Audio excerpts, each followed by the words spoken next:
Boom. Sorry. It like stopped in the y'all were jamming like, You caught me mid-jam. I was getting it. Guys, welcome to Las Locas Live. I am with Jessi Realzola and Marilet Martinez with Ratas de Dos Patas. Wow. Wow. Try that again, girl. With your Spanglish. Ratas de Dos Patas. You just got hit but like between her name, my name, and our team name, like that's so many R's. There's a lot of so many R's. I'm like, this is like amazing Latinx, Latina, Latine, what do we say now? Improv group. Holy crap. I can talk, guys. I swear to God. Listen, unfortunately, I didn't have the camera on. We just had a whole talk about caca. And so I'm still, Yeah, I'm here to talk shit. There we go. Hey, pew, pew, pew, pew. See what they did there? Hablar caquis. Kaki. Caquitas. What an adorable word. Remember when you were little? I feel like, your grandma would be like, "Hiciste caquita?" Yeah, I'm like trying to ask you and shit.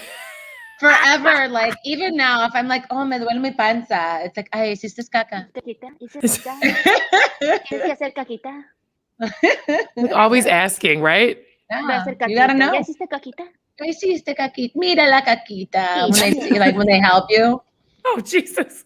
Like now, when you're like 30, they're still helping? No, I mean, when you're little.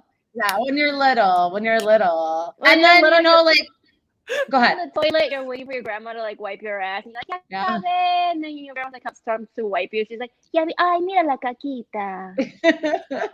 Like making sure it's good. It's right. Yeah, that you did it. That like, healthy. She needs more fruit, man. More right? fruit. They will. They'll diagnose your shit. My tia used to go to this colonics therapist, and we would refer to her as Doctora Sacacaca. Yeah. And I went once, and it was amazing. When they like pour like water inside your colon and it just kind of cleanse you out. They flush you out, dude. You're like in order to fully. How do we feel about this? I thought that wasn't good. It's not good for you because it clears out the like good like bacteria that's in your colon, but it does make you drop like 5 pounds immediately. Right, but Marilet's like, listen, a flat stomach or like messing up my entire biome. She's also frozen. Shit. Hey, girl. Hey. This is like the funniest froze for sure. Hi, my name is Marilet. This is what happens when we talk about poopy. Oh, good, but we're both like, let's just freeze. She's so. Oh no, Marilet, you can leave and come back. Mira, you can leave and come back. Go kaki and then come back. Come back. I don't know how to get her. Wait, I'm gonna remove her. Let's see. But she's like straight frozen on the screen. Hey guys, we run a high quality production here. Thank you. I see the 6 people watching us. What are we talking about? I don't know. So listen, I want to jump in. Unfortunately, 2 of the members of Ratas couldn't be with us because they have like jobs and stuff. Not that Jessi doesn't, but yeah, they like have things to do. Unemployed self, she's living her best unemployment. Guess who's back? Are you back? Oh my God. My Wi-Fi just booted me. It was like, no, bitch. No. They're like, no. It's like you're too far away or plug in. I was like, it's literally right there. Right there. It's right. I can, if I go out of frame, I can just tap it. I'm also dying that you just drank out of a juice box, Jessi. This is like my life right here. Like, Get your I am juice, a mama. 5-year-old and I buy organic like juicy juices. That's So so sometimes you cute. just need a little bit, you know? Yeah, that's like the perfect size. and I it's love good for it. you to go kaki. See, I'm making it all It full helps. circle, Yeah, guys. I'm doing it helps flesh it out. I do want to go back to this colonic thing just for a minute. I know the 5 people like, no, could you I'm guys here. move on? Yeah. No, I'm just obsessed because Do it. we were just saying you were frozen. I was like we're like, you messed up your entire biome, but like your stomach was flat for like a week, right? Like 100%. Oh, okay. So here's the thing. Here's the thing. Okay, so in order to like properly flush your whole system, you supposedly should get like 21 colonics back to back. 21? That sounds. if you think of your intestinal tract, it's fucking huge. Yeah, it's like 90 feet. So it's pushing all of the plaque that's sort of built up along there out. So it like in order to travel a ways, it takes time. It's the remix. Marilet, I don't know what's up with it. I know I was gonna leave it like that again. It's the remix. Oh, it's 15 feet. I just said that our intestines were 90 feet long. I knew that wasn't right. Sorry, guys. Don't listen to me for anything. 15. Oh, did you say? I think she said 90. You said 15? I said 90, but that's not. Denise. Marilet, just leave her like that. Okay, I'll remove her. See, it's because we started with that cocky talk. We're moving on. Love this shitty opener. Look at her, Jess. Caca forever. We miss Jess tonight. Man. She's in school right now. Too. Killing it. I know. Get Killing that it. education, girl. Get that education. Get the education. We're going to try again. Now she's all close. Look at me. I'm like, now I've got the fucking phone. Right there. I think the cocky is like totally like, it's put a curse on us. We got to move on. Right. Me lo cagué. Somebody say like. Anyways, long story short, yes, it was cool. She read my caca. We talked about diet, like food stuff, and then like, but yeah, I based my stomach like tarot cards. Yeah, like, Let's look at this turn. Exactly. She'll be like, here is what you're like. She broke down like what.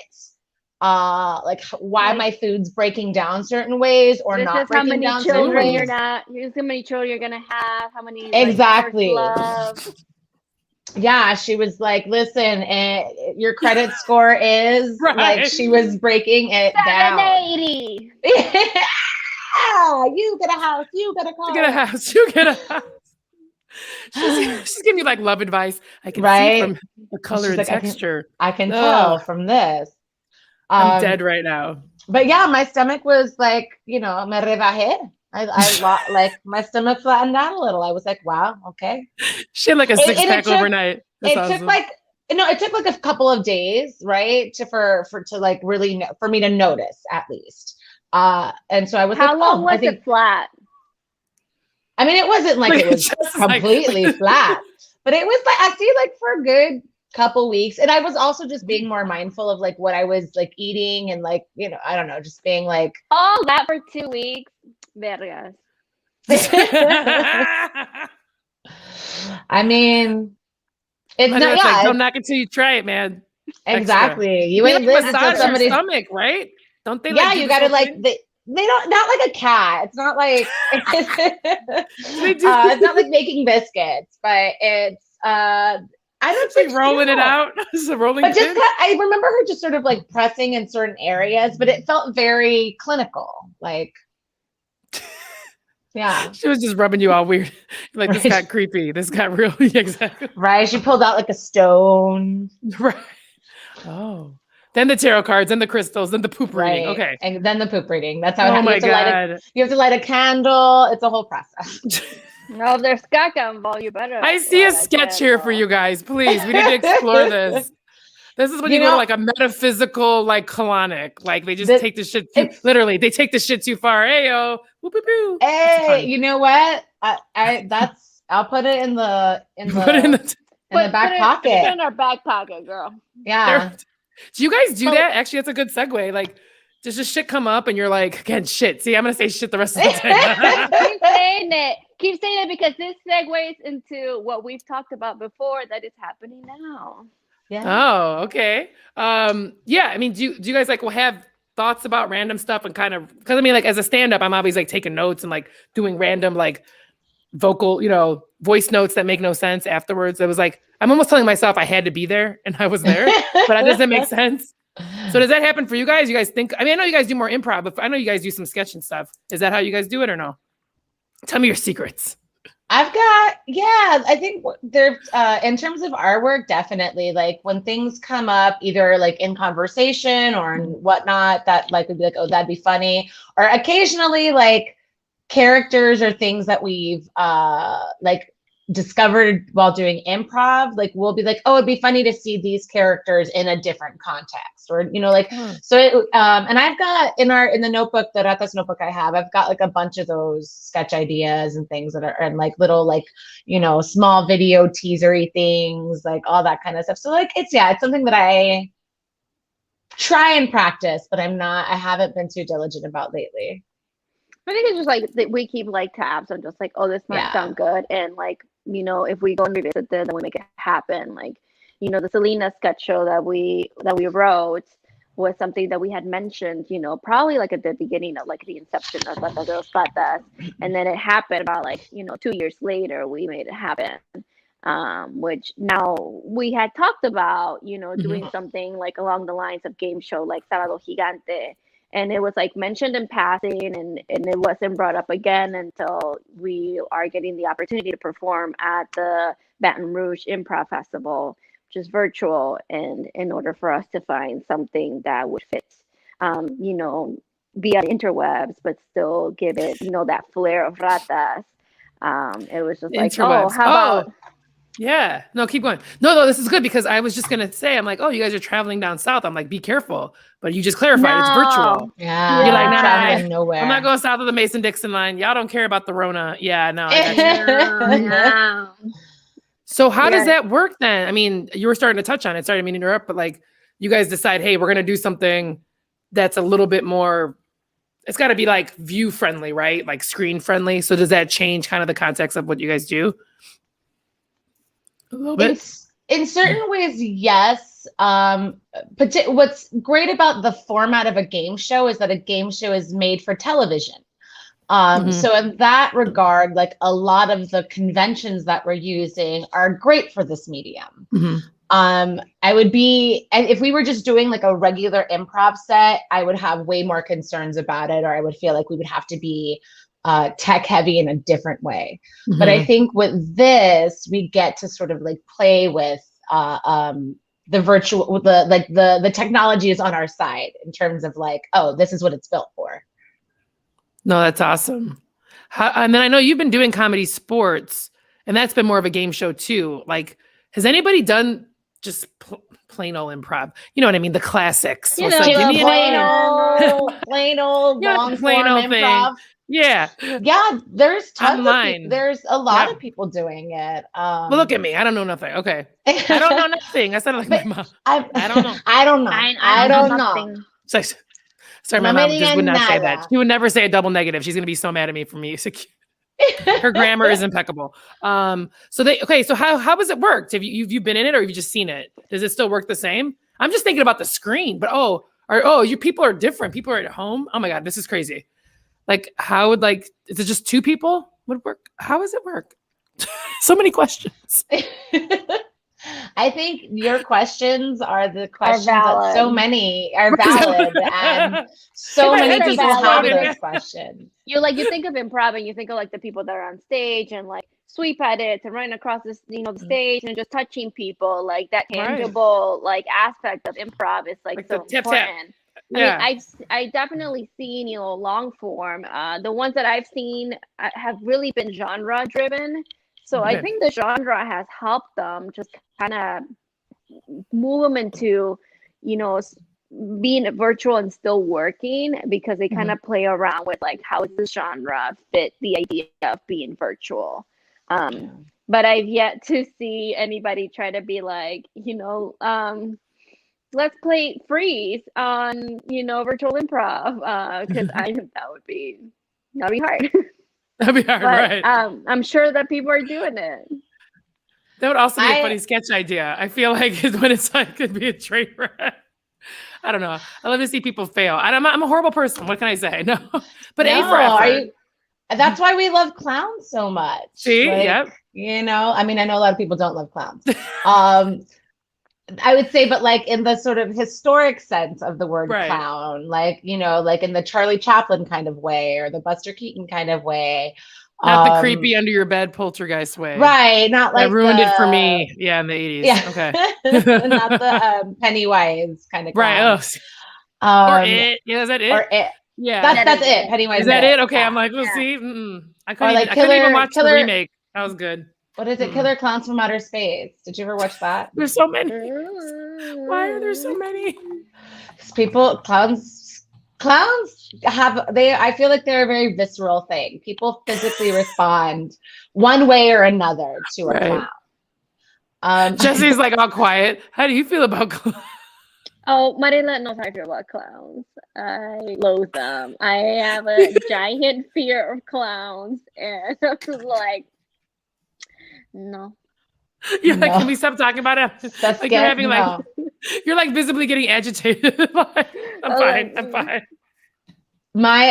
So my old bike horn or bike bell, I guess, what traditionally is a bell. I used to have a clown horn. And it was always very funny to see like how people responded. Overwhelming concern, fear, joy, hysterical laughter, like the honk, like that kind of horn. Yeah, like I could go grab it if you'd like. Yes, I need you to because okay, it's what I use to ref for comedy sports. I call it my comedy whistle. I'm gonna go grab it. I'll be right back. Go get it. I'm here for it. Look at Jesse. Jesse's like, ¿Por qué? Why are you doing this to me? Why? This is terrible. I think too. It's clowns are real. That's a real specific thing. Real specific. So you guys are gonna do this thing, Ratas Gigante, right? Ratas you guys Gigante, yeah. It's based off, I don't know if you or your mom ever got to watch like Sábado Gigante. Oh yeah, every Saturday night. My grandma had that on for like 5 hours. Sábado Gigante, 100. The fun part about Sábado Gigante is just like, the games and the segments and the product placements, and so we were able to just kind of like evaluate it. Kind of take like the essence of like, what do we like about it? What do we change about it? How do we make it our own? How do we make this like Ratas brand? And we've come up with what we think is a really cool concept, and we hope that people like it and enjoy it. I know. I'm like trying to get like a little teaser here. They're like, watch the show. It's gonna be silly. It's like I'm just excited to be silly. Like I was reading the script today and I was like, this is ridiculous. I love it. You're like, I love it. What was that Sábado Gigante? Like, I know this is like, I mean, the Latinos are going to come after me, but isn't that show like ridiculous? Like, it was like 20 hours long. And then it was, right? Like when you were little, you bikinis like and all of a sudden with the Tide bottle. I'm like, what is going on here? I never knew. Tell me, Jessie. It made every Saturday Christmas night. Like or like Christmas Eve, like where you're just like, wow, this is on forever. And I watched it with my grandma, but of course, unfortunately, did not know what the hell they were saying. She's like, you can learn, just watch it. And I was like, everyone's half naked. Like there was a lot of scantily clad. Only the women, though, right? Yeah, correct. Only the women. Only the women. Yeah, I'm gonna be honest. This is something. Obviously, you guys know my husband. He's white. I just say that because he's like, oh, I love that in television. Like he's just like, I was like, oh, well, of course. But we would watch when my grandma was alive. We'd go downstairs when she was living at my mom's, and he would always walk in. He's like, what is your grandma watching? Because one time they were like some crazy talk show, game show, where like they were cutting the girl's hair. He's like, this is like abusive. Like, there was some like crazy shit on like Univision. That's what brown people find hilarious. Right. like traumatizing other people, abusing them. They were just like, oh my God, she loves her hair. It took her 10 years to get it down to her knees. Let's cut it. See Just how cut it traumatizes her. And then like throw a pie in her face. And I'm like, dude, it's 2012. Like, why are we doing this? Like, it was so bizarre. It's like 20 years behind, or maybe 50. I don't know. I don't feel like when we were everyone's like, start talking crap in the comments. Shut up, Sábado Gigante forever. It's still on, right? It's a new host though and everything. Is it still on? It's not on? Because Don Francisco's not. No, they had a big series finale a while back. What? Yeah. Man, I missed this. Don Sorry. Francisco just got old and, Yeah. I mean, he's been doing did that show for over 30 some odd years. Ever. And it is. No, you're right. It's been off for a while. My bad. I know. And they do like reruns and like they do like these shows where they put it together, like the best of or something. Right, where they just string together like certain games that you like. They did. There was a while where they were putting like the best of Sábado Gigante. Right. But wow. Yeah. It was 41 years that show was on. 41. The world's longest running show. Or at least running variety show.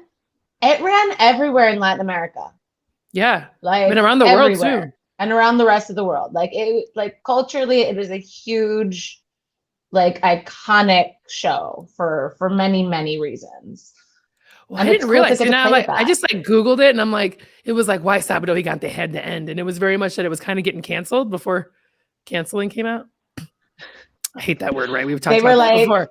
But they were like, they're like misogyny on TV still, but with this ratings. Right, exactly. Right. They're like, can we cut this girl's hair and like throw her in something? Right. The team of culonas come out. Like, yeah, they were blaming it on the older generation, like the older, like literally their demographic was literally dying. Jesus. Yeah, their demographic was literally dying. Yeah. Younger, people in Latin America would watch it and be like, this is trash. Right? Yeah. It's like all of the like young people watching Friends right now because it was on Netflix and being like, this is bullshit. Right. This is garbage. And I'm like, ooh, yeah, kind of. You talk to like diehard Friends fans and they're just like, oh my God, this is iconic. Like, this is the best show ever. And like you have the young generation be like, this is bullshit. Did you all watch this? Like, this is trash. The worst. Like trash. Like they lived in New York City and like not one black or brown person. Like never. They had not even the side character, just one. Yeah, when they had one. And Ross was in love with an Asian woman at one point. Ross was out with a black woman and with an Asian woman, and that is as diverse. That was it. In like 10 years. Wow. But not even like a coworker. Nobody at the restaurant. Nobody at nobody. Nunca. Like, nobody. And we all know where they got that original idea from. It's true. Single. Ooh, in a 90s world. Jam. Hey, that show holds up and does not get enough credit. 100%. I still watch it to this day, and I love every episode. I feel like Max and Kyle are like one of the great comedy duos ever. So good. Of, like in the history of television. Like those back and forth, are so like tight, funny, clean, sharp. Like it's a fucking masterclass in sitcom. It's a masterclass in timing. It's a masterclass in character. Like it is impeccable. Isn't that sucks? Like it just didn't get its due. Like it just didn't like. But I feel like there's like a little resurgence. I feel like people are like rediscovering it. Mm-hmm. And then being like, oh, this was like way better than like every other show at that time period. But you guys got a weird slot on Fox, like on a weird, like what was it? I think it was on a Saturday though. I remember. I don't know, but I always blame it on like, remember like, when the Chicago comedy, like the diversity slot, like it was always Monday nights. Like that was also Tuesday night, Like, when will nobody come? Let's book the brown people. Tuesday, 10 p.m. Monday at 10 p.m. Let's Who's do at 10? it. Saturday, 11 a.m. Right, comedy. Don't go to brunch. Come see comedy. Oh my God, that's so true though. So I know that we've both talked separately about this, and then you guys are like in it. I don't know what's going on with Second City. I don't know what's going on with IO and everything. What do you guys think is going to happen? Look at you. You're like, I don't know either.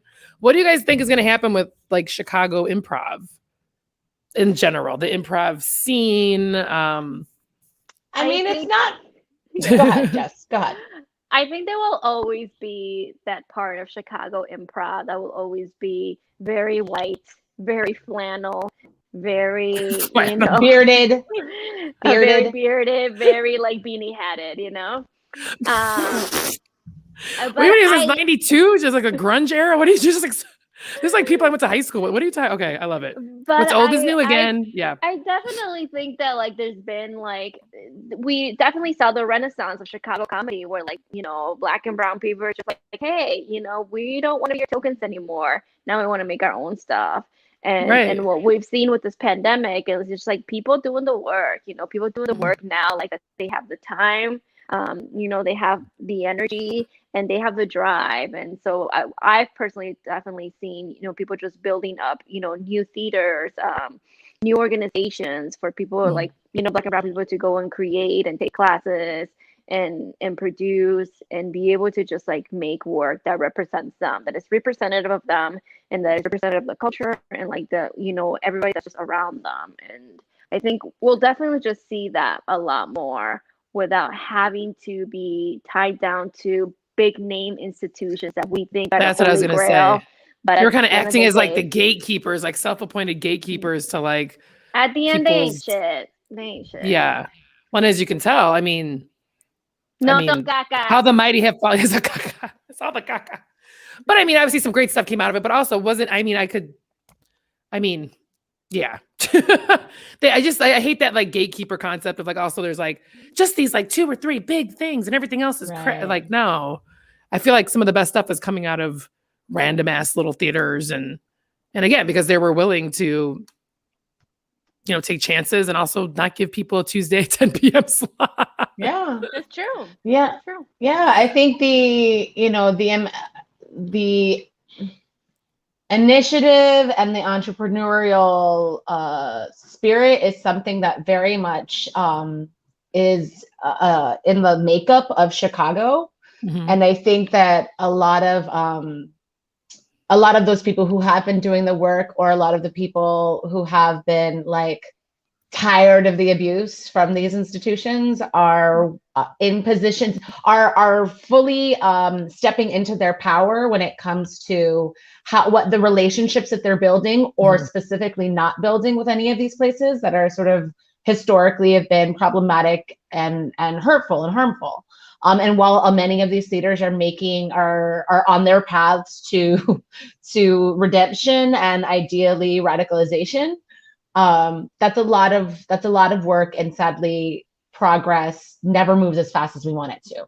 Right. So to that end, people are saying like, well, screw this, I'm going to just make my own, I'm going to do for self, and I'm going to bring others with me. That's something that has been definitely part of our mission, and something that has been, I think, that I see extended throughout so many different pockets in the comedy world, specifically like amongst, Black, Indigenous, people of color, people of the global majority, the queer community, people who are differently abled, like just from around the spectrum of people who are like, my voice is underrepresented. Right. Just being willing to be like, hey, whatever opportunities I'm getting, I'm going to bring people with me. And like, I think that's definitely part of this, the shift that's happening, like seeing more of that happening at different levels and different heights, which is really cool. And just, I think Chicago comedy, like it's the only place it has to go is like further and up and out in terms of like how it wants to roll as a Chicago comedy, like as a whole. But like only those who are here kind of get to live the experience of like all those different subsets within it. So it's a lot of different things. It'll be exciting to see like what the future holds, because I think that like, all three of us are very well aware of like the trauma that you had to go through going into like comedy or like. I was like, why do I do this? It makes me feel bad. Exactly. Yeah. You're like, ¿por qué me hago esto? Right. Yeah. And and to me it'll be very exciting to just kind of see like what we are creating for the new generation.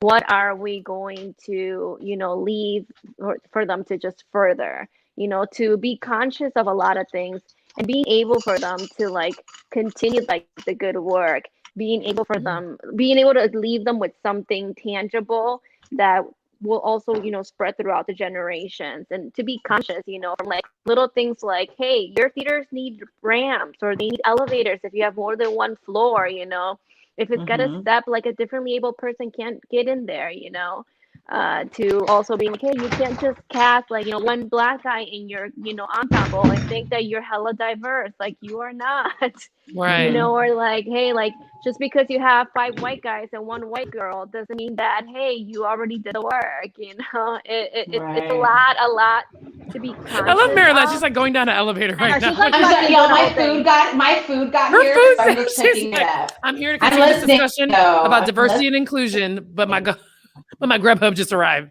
Like, no, I love it. Yeah, you gotta to eat. Wait, I think we lost you for a minute, but I'll let you stay on. She's like, I gotta get this food. Her tacos are here, so. Yes, hello. Listen, what's more important than food right now? I know it was a weird time. No, that's really important, and I think what both of you guys are saying, and I am excited. I think, again, kind of breaking down for me, I know I'm just obsessed with this concept of gatekeepers and like just even certain people just acting in that role. Like, I hear that a lot in stand-up. Like, you got to pay your dues. And I'm like, to who? Like, where do I pay these dues? Like, is there a check? You guys take Venmo? Yeah. Right. What do I do? Like, how does this I used to say that shit to my mom. Yeah, my mom used to be like, you got to pay your dues. And I was like, where is the office? I'll go. Right, exactly. Right. Is like a form I fill out? Like, how does this work? Like, right. Yeah, that's so funny. Is there a payment plan? A very older, I could do a payment plan. Right. That's a very older concept, but it's funny. I hear it out of young people's mouths, especially in the arts a lot. That's just this concept kind of being given to us of like, you gotta pay you're not ready for this yet because you've got to like take these steps and like basically suffer. And if I see a young person just like thriving, it's like, why would you want to put them down and be like, hey, no, you got to pay your dues? Like, let them thrive. Like, if they didn't have to go through the bullshit that we had to go through, it's good for you. Thrive, I'm happy for you. You know? Well, right. And it makes me wonder, like, I'm like, well, what do we do it for then? If we're not trying to do this to leave it better than we found it, then 100. Why? You know, like it's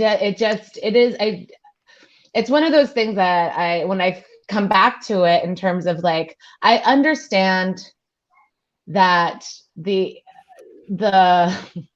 are both obsessed with youth as a society, and we also hate and vilify youth in that obsession. It's true. At the same time. So part of that villainy is that we equate experience with amount of years lived. And it's not that. I know people who are much younger than me whose life experiences are vastly different in both positive and negative ways. And that does not mean they are any less worthy or valid or anything. Now, is there a different level of like maturation that comes with getting older? Yes. But it doesn't. But I don't know. Not like, everybody acquires. You know, you could have a that's true. who's still not mature to like really, you know, understand the concept of just like what is living, what is being successful, what is thriving. You know. Yeah. So, and it's like sorry, go ahead, Jess. No, I just ended with so. So she said it was so. It's so cocky. But yeah, it's cocky out here. It's just such an antiquated it is idea of like, boss, you know. Until I'm like, no, you did it so that I wouldn't have to. Right. You know, and I'm going to do it so that somebody else doesn't have to. Like, it's part of how, you know, it's part of change and progress. And I think that's when, you know, in the marathon of being radical and revolutionary, submitting to the reality that what you're fighting for and what you're making spaces for isn't always going to be seen in your lifetime. And I feel like people who want to like sprint to the change find themselves at that cross section where they're like, I'm not getting what is due to me. Therefore, how dare you get it before I have? That's programmed in us, right, Jessie? Las chingas are for positive change. Let it happen. I know. Sometimes I'm honest. Sometimes I'm a hater. Like I hate. Like it's like my hate. I do. I say it. I'm like, man, you damn millennials and your Gen Zs and with your rights and the way you guys won't put up with shit, you know. And I'm like, bah. But I'm like, I love you. But it's just good. I'm good for you guys. Like to, like, I'm not gonna live my life this way. I'm gonna call you out on your bullshit. Like I'm gonna make you be accountable. Like this shit's not cool. And I'm like, wait, why did I mean. It is what it is. It was a different time. I shouldn't have accepted it. We shouldn't have, but we didn't have that. Like, I'm at the tail end of Gen X, and it's just like, we were just at that like end of like, well, that's how it always has been. But like, as I started getting, I was like, wait, stop saying that. Like, this is not like when you're working with somebody, you're like, oh, well, you know, it's how it's always. We've always done it this way. Like, I run from those people. Like, yeah, but like that was just something very common, you know, and it's just people so afraid of change, and you see it now and you see how it's coming to a head. So, but I love you guys and the younger generation. I feel such an old ass.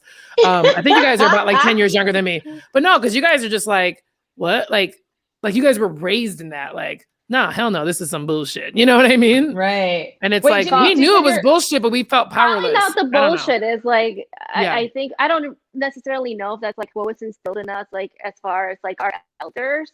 But it's just like calling out the bullshit is like what we taught each other. Like, hey girl, I care about you. Hey sis, I care about you. Hey bro, like, hey my beloved, like I care about you. Call out the bullshit. And then what's been wonderful about being this generation of calling out the bullshit is that the generation after us, like they don't even have to tell each other that. They're just calling out just bullshit. A given, yeah. And they're making changes and moves for that bullshit to like, you know, make a shift. And so be put to rest. Yeah. They're trying to slay the bullshit. Like if the bullshit is a dragon, they are the dragon slayers. And like here they come with their like rainbow army of inclusion. And I'm fucking here for it. Love for everybody. Come on, bring it. Inclusion oh my God, I love intersectionality. What? Yes. Let's give it the real diversity and real inclusion. Oh my God, I could talk to you guys for like 20 more hours because I know. Did we solve racism? That's what I try to do in every show. We did. That's the tagline for Las Locas. Exactly. Did we solve Las Locas. Did we solve racism? And next week, abortion. Yeah, I know. It's like I have so many dreams. I can't. Tackling those hot topics. Exactly. Reproductive rights and misogyny on the next. So I'm gonna wrap it up, but I want you guys to tell the people when is Baton Rouge Improv Fest? How do they get it? I put your thing on your thing, the Facebooks. My Facebook. I put up Facebooks in the comments. When is the Baton Rouge Improv Fest? It is May 14th through the 17th. We are still TBD in terms of our slot and time. Okay. So check out our Instagram and our Facebook for that information. Because that will be coming to us soon. And awesome. It will be streamed on Twitch. We do know that. What? See, so you kids Twitch. In the Twitch. I had to get on the Twitch. Ida, I just learned about it this last year. So listen, I won't do I know I got a TikTok account, but I haven't done anything. And I was like, listen, if you're old enough to have a Friendster, at least I don't think you should have a TikTok. That's all I'm saying. Janice, I'm 38 and like we're closer then. And like my feel Friendster.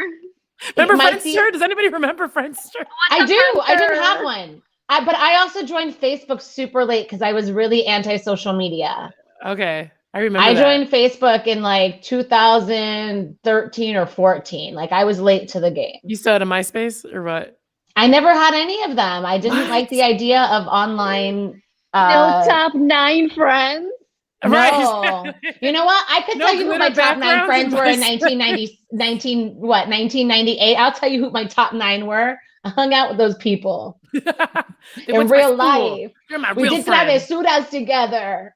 Oh my God, I love it. I know I was really weird about social media for a while. Then I was like, fuck it. I used to like untag myself. I was like, I'm out here. We out here. If you Google me, there's just horrible photos. Pictures like this, like. I know. I'm like, this is weird. I do kind of miss those. I still have like hard copy photos of like high school. And I love the pictures where like someone's eye is half open or like someone's like, like I love them. I think they're so fun. Oh, that's us in high school. I was trying to like put the beer behind us. Like, my mom's like, "What's that in your hand?" I'm like, "A candle." I don't know. I was such a liar. Love you, Mom. All of my high school pictures are like me trying to look tough. They're always like this. Right. Did you throw a juice? I love it. Throw a Bruce. I love it. Oh my God. I love you guys so much. Shouts out to Kendra. And why am I going blank? Oh my God. Abby. Jesus. Abby's like, you're dead to me. Follow all of you on the socials. Stay tuned for more stuff from Ratas. Please, I put it in the comments. Follow them on the Facebook, on the Insta. And stay tuned on May 6th. Well, they'll tell you the date, but put it on your calendar so you can see them online at the Baton Rouge Improv Festival. We're changing the world, people. And that's exactly without the sexism and weird. There's gonna be weird commercial breaks. I'm here for the weird commercial breaks, but we're gonna say no on the sexism. I love you guys so much. Thank you for joining us. And this is Las Locas Live. And follow Las Locas. April 24th, we have our first show back live. We're doing a hybrid. Get your tickets now. Super social distance. We're going to be performing behind plexiglass. We're doing all the things. Yeah, we're doing all the things. And I'm vaccinated. And so is the rest of the comics and the staff. So nice. I was going to be like, just be vaccinated and come. And also, go get your vaccine, guys. Yeah, go get your vaccines. Like, I get my second shot on Monday. Go team. Don't come at me with that, like, I don't know what's in it. Like, if you've done cocaine before, go get your vaccine. That's right. Listen, if you've used Tinder or Grindr or go get your vaccine. Coffee and bagel, you have nothing to worry about what's in the vaccine. You had worse jizz inside you, so. Yeah. You let that, whatever biology was at work, you let that happen. You signed up for that. Proud. She's like, stop talking about cocaine. I'd never done it. But I'm just saying. Gatita. I was like, that's what she told me. She was like, Nisi, why'd you got to cuss? I'm like, because it's fun. Love you. All right, guys. I'll see you soon. Bye, everybody. Bye.